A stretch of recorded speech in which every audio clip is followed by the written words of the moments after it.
Hello students, good morning to all of. आज हम जो है अध्याय 2 विलियन का एक जो नया टॉपिक है आपका क्वथनांक में उन्नयन की स्टडी करने जा रहे हैं। क्वथनांक में उन्नयन क्या होता है? क्वथनांक में उन्नयन की बात जब हम करते हैं तो उसमें हम तापमान को देखते हैं, टेम्परेचर की बात करते हैं, ठीक है। और हम बात करेंगे यहाँ पर क्वथनांक की। और उन्नयन मीन्स होता है यहाँ पर कि वृद्धि होना, है ना, किसी भी लिक्विड के या द्रव के तापमान में वृद्धि होना, उसको बोलते हैं उन्नयन बोला जाता है। हम यहाँ दो बात करेंगे आज हम आपके सामने, एक होता है क्वथनांक और एक क्वथनांक में उन्नयन। तो हमारा टॉपिक जो है क्वथनांक में उन्नयन है, मोस्ट इम्पॉर्टेंट है, एग्जाम में कई बार आ चुका है टॉपिक भी, ठीक है। तो आओ देखते हैं कि क्वथनांक और क्वथनांक में उन्नयन क्या होता है। हम बात करेंगे यहाँ पर क्वथनांक में। क्वथनांक को इंग्लिश में बॉइलिंग पॉइंट भी कहा जाता है। क्या कहा जाता है? Boiling point. तो हम कह सकते हैं कि वह ताप जिस पर, ठीक है, वह ताप जिस पर द्रव का वाष्प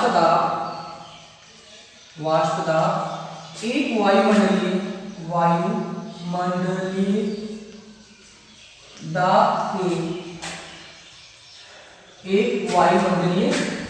के बराबर हो जाता है, उसे क्या कहेंगे अपन? क्वथनांक कहेंगे, उसे क्वथनांक कहते हैं। अंडरस्टूड? तो बात अब समझ में आ गई है। हम एक डायग्रामेटिक से देख सकते हैं अपन। मान लो हमारे पास एक बीकर है, इस बीकर के अंदर हमने क्या भर दिया है? वाटर, जल, ठीक है। अब जल को अपन हीट दे रहे हैं, जल को हम क्या कर रहे हैं? हीट दे रहे हैं, ठीक है। तो ये हीट दे रहे हैं तो जल कब उबलेगा? जब इसका जो है वाष्प कब बनेगी इसकी? जब एक 1 atm, ठीक है, मतलब बाहर का जो वाष्प दाब है, एक वायुमंडलीय दाब है, जब उसका वाष्प दाब इसके बराबर हो जाएगा, मतलब जो है इस द्रव का वाष्प दाब इस 1 atm के बराबर हो जाएगा, तब जो है द्रव उबलने लगता है, ठीक है। उसको बोलते हैं क्वथनांक। अंडरस्टूड? तो ये जो इसके जो द्रव रहेगा इसके बराबर हो जाएगा, ठीक है। इसके जो बाहर का वाष्प दाब रहता है और जब द्रव का वाष्प दाब दोनों समान हो जाते हैं, जब द्रव उबलने लगता है, उसे क्या कहते हैं अपन? क्वथनांक कहा जाता है। अंडरस्टूड? तो ये हमारे पास में आ गई है कि वहाँ ताप जिस पर, बात यहाँ पर टेम्परेचर की हो रही है, इतना ना अपन टेम्परेचर देंगे जब उसकी वाष्प निकले, किसकी? द्रव की वाष्प बनेगी। द्रव की वाष्प कब बनेगी? जब आप 1 atm उसका जो है क्या हो जाएगा? इसके इक्वल हो जाएगा। अंडरस्टूड? तो ये हमारे पास बात हो गई क्वथनांक, ठीक है। तो बॉइलिंग पॉइंट कहा जाता है इसका जो है वेपर प्रेशर जो है एक वायुमंडलीय के बराबर हो जाती है। हम बात कर रहे हैं यहाँ पर हमारे पास द्रव था, जैसे ही द्रव के अंदर, ठीक है, ये द्रव है, ठीक है, द्रव के अंदर हमने क्या करा है हमारे पास में? अब द्रव जो है एक हो सकता है विलायक, हो सकता है विलायक, ठीक है। क्या हो सकता है? विलायक हो सकता है, ठीक है। तो इस विलायक के अंदर हमें क्या मिलाया है? हमने इसके अंदर जो है विलय मिला दिया, विलय, ठीक है। तो शुद्ध द्रव, शुद्ध विलायक, शुद्ध क्या लिखते हैं यहाँ पर? शुद्ध विलायक, ठीक है। तो शुद्ध विलायक का वाष्प दाब हमेशा ज्यादा होता है। शुद्ध विलायक का वाष्प दाब ऑलवेज क्या होता है? ज्यादा होता है। लेकिन जैसे ही हम उसके अंदर, किसके अंदर? उस विलायक के अंदर विलय को मिला देते हैं तो उसका वाष्प दाब कम हो जाता है। पढ़ चुके पहले भी कि जब किसी विलायक के अंदर अवाष्पशील विलय को मिलाते हैं तो उसका वाष्प दाब कम हो जाता है। अब हम उसको जब हीट देंगे अपन, ठीक है, मान लो यहाँ द्रव जो था क्या था? जल था, H2O था, इसका 100 डिग्री सेल्सियस का टेम्परेचर है। जैसे ही हमने क्या करा है? विलायक के अंदर विलय मिला दिया, विलायक के अंदर क्या मिलाया हमने?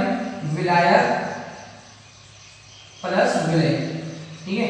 तो तो इसको जो है ज्यादा मात्रा में हीट देना पड़ेगा, मतलब यहाँ पर क्या है 101 डिग्री सेल्सियस टेम्परेचर बढ़ जाएगा। फॉर एग्जांपल ले रहे हैं, ठीक है। तो इसका मीन्स यहाँ पर ये है कि इसके वाष्प दाब में क्या हो गई, वृद्धि हो गई है, उन्नयन हो गया है, ठीक है। समझ में आ गई बात। तो ये वाष्प दाब इसका था 100 डिग्री सेल्सियस था, किसका, विलायक का। जब हमने विलायक के अंदर विलय को मिला दिया है तो उसका जो है तापमान अब बढ़ गया है, तो उसे क्या बोलेंगे अपन, वाष्प दाब में उन्नयन। उन्नयन मीन्स होता है वृद्धि होना। अंडरस्टूड। चलिए हम बात कर रहे हैं यहाँ पर इसके अंदर इसके पदनाम में उन्नयन, पदनाम में उन्नयन मीन्स यहाँ पर ये है एलिवेशन ऑफ बॉइलिंग पॉइंट, मतलब जो है तापमान वृद्धि कब होगी, ठीक है। हम बोल सकते हैं यहाँ पर उन्नयन जब एक मोल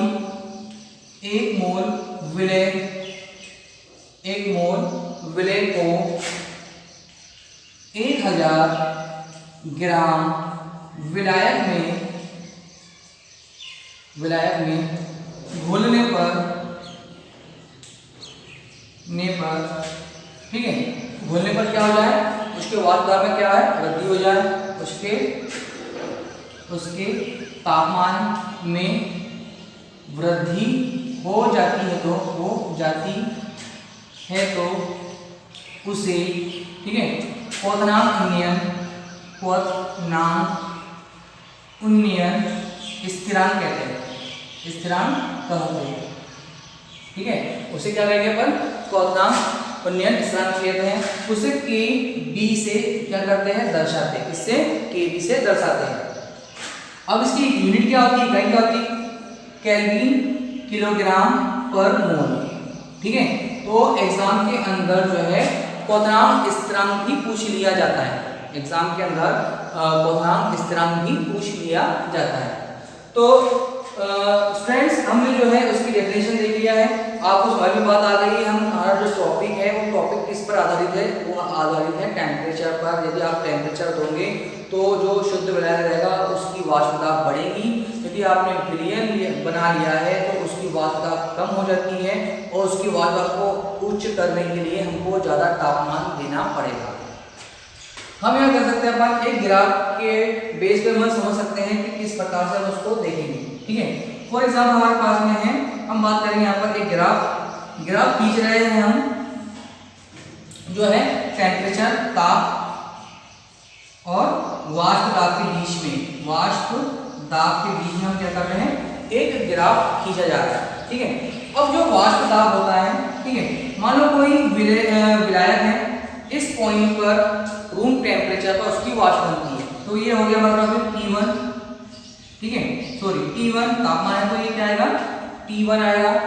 और यहाँ पर जो है इसका P1 आएगा, वाष्प दाब बन रही है। नॉर्मल टेम्परेचर जैसे हमने वाटर लिया है, उस रख दिया अपन ने, तो उसी को जो वाष्प बनेगी तो वो ये वाष्प है, ठीक है। हम बात कर रहे हैं यहाँ पर हमने कुछ उसको टेम्परेचर दिया, जैसे हमने यहाँ पर टेम्परेचर दिया, तो कुछ टेम्परेचर देने के बाद में क्या हो गया, उसकी वाष्प दाब थोड़ी बढ़ गई है, तो T2 ले लिया अपन ने, यहाँ पर P2, ये P1 ये P2, ठीक है, ये T1 T2। लेकिन जब द्रव कब बॉयल होगा, कब उसका क्वथनांक आएगा, जब उसका जो है क्वथनांक, जब उसका तापमान किसके बराबर हो जाए, एक वायुमंडलीय दाब के बराबर हो जाता है। तो यहाँ पर लिया अपन ने 188 atm, ठीक है। ये ग्राफ ये दर्शा रहा है कि कोई भी द्रव यहाँ पर पहुंच जाएगा तो वो उबलने लगेगा, ठीक है। तो फॉर एग्जाम्पल तापमान बढ़ा रहे हैं अपन, तापमान जैसे बढ़ाया अपन ने, तो यहाँ पर जो है इसको क्या कर दिया, उसने टच कर दिया। इसका मीन्स यहाँ पर ये है कि इसका जो है वाष्प दाब जो है एक वायुमंडलीय दाब के बराबर हो गया है। तो इस पॉइंट पर जो है कोई भी द्रव उबलने लगता है, ठीक है। तो अपन क्या बोलेंगे, डेल्टा TB, ठीक है, टेम्परेचर और बॉइलिंग पॉइंट। अंडरस्टूड। ये तो हमारे पास बात आ गई है, इस प्रकार से एक ग्राफ प्लॉट कर रहे हैं अपन। लेकिन जैसे ही हमने क्या करा है, उस विलायक के अंदर विलय को मिलाया है, तो क्या हुआ, वैसे ही इसका टेम्परेचर क्या हुआ, डाउन है। मान लो कि हमारे पास में ये A है और ये A+B, ठीक है, ये है हमारे पास में। अब उसके तापमान दे रहे हैं उसको अपन, अब उसको तापमान दे रहे हैं अपन, तो यहाँ पर जो है तापमान क्या हो गया, इसने क्या करा, यहाँ पर टच किया इसको, तो ये किसका बन गया, ये बन गया है विलयन का, ये विलायक का है, विलायक, और ये किसका है, विलयन। अंडरस्टूड।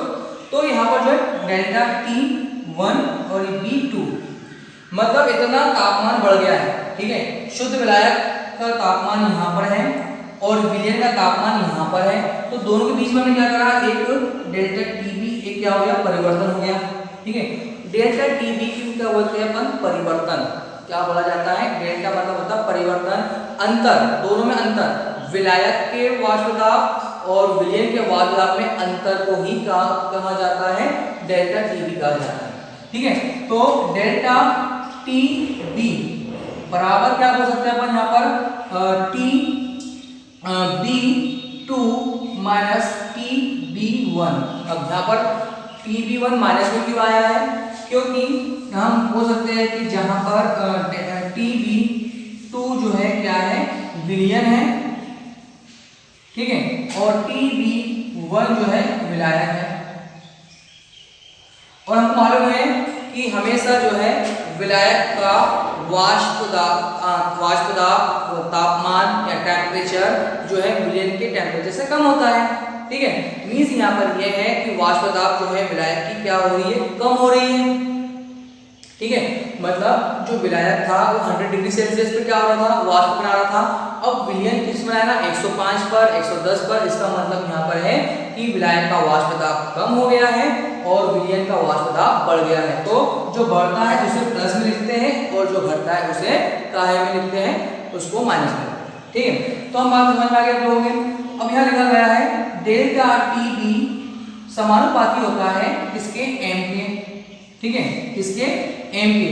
डेल्टा TB समानुपाती m के। अब यहाँ पर m क्या है, यहाँ पर m है मोलरता, क्या बोलते हैं उसको अपन, मोलरता बोलते हैं। उसी परिभाषा क्या होती है, तो 1 किलोग्राम या 1 किलोग्राम या 1000 ग्राम में उपस्थित विलय के मोलों की संख्या को मोलरता कहते हैं, ठीक है।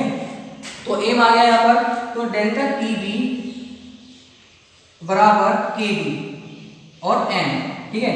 अब यहाँ से जो Kb क्या है, यहाँ पर स्थिरांक है, कौन सा स्थिरांक है, क्वथनांक स्थिरांक है, अंडरस्टूड।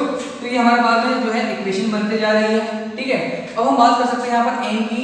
अब m क्या है, m हमारे पास होती है मोलरता होती है, उसका फार्मूला क्या होता है, उसका फार्मूला होता है Wb × 1000 अपॉन Mb × Wa, ये m का फार्मूला होता है, अंडरस्टूड। अब हम बात कर सकते हैं यहाँ पर कि हम m की जगह पर इस फॉर्मूले को रख सकते हैं। तो delta TB is equal Kb × Wb × 1000 upon यहाँ पर आएगा Mb × यहाँ पर आएगा Wa, ठीक है।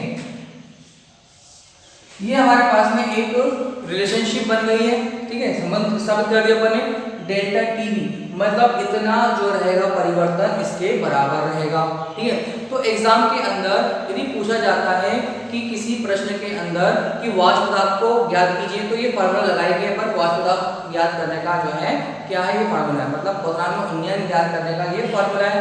यदि किसी प्रश्न में पूछा गया है कि क्वथनांक उन्नयन के द्वारा विलय का द्रव्यमान ज्ञात कीजिए, तो हमको Mb ज्ञात करना पड़ता है। Mb बराबर Kb × Wb × 1000 upon delta TB × Wa, ये फार्मूला है आपका क्या ज्ञात करने का फार्मूला है, ये किसी भी क्वथनांक उन्नयन में द्रव्यमान ज्ञात करने का फार्मूला है, ठीक है। तो स्टूडेंट्स आप आगे सीखा है आपने कि क्वथनांक क्या होता है और क्वथनांक में उन्नयन क्या होता है, अंडरस्टूड। Thank you.